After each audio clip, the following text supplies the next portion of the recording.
doing tax planning. So what I did is I pulled up here a picture of the tax brackets for 2025. Now, as you can see, they've all changed.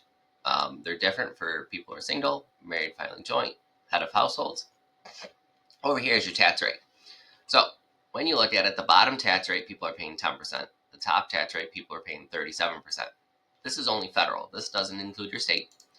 Now, the point of tax planning is we look at what is your marginal tax rate. Marginal tax rate means the top tax rate you're currently paying at. So let's say you make $103,000. That means that that last dollar is being taxed at 22%. But let's say you made $48,476.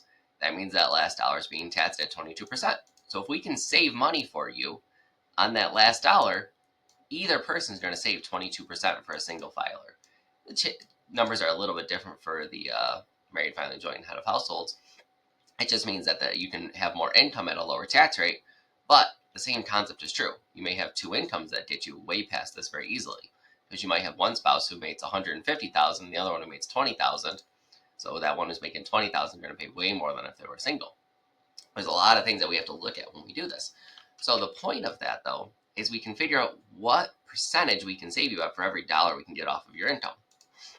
So when you use Tax Planner over here, what happens is you look at these tax rates. You can see here that this person's marginal tax rate is at 22% for the federal, and they're $30,000 away from their next lower tax bracket. That means if we saved them up to $30,436, they would save all of that money at 22%. Now let's compare that to any other type of investment that you make. So you invest in the stock market. I pulled this up just to kind of see what it was. Your average return for the last 5 years is 14%. That means somebody who is not making much money doing tax planning is going to save substantially more than the average S&P return. Now, if you look at the past 30, 50, 100, 150 years, that number just goes down for the most part. That means tax planning is more valuable than putting money into an S&P 500 fund.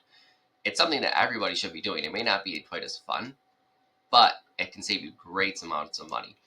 When we're tax planning, we really pay attention to that number. We're looking for tax credits and whatnot, but we are really, really paying attention to this marginal tax rate to see how these things that we come up with can save you money and to see how much of it to do.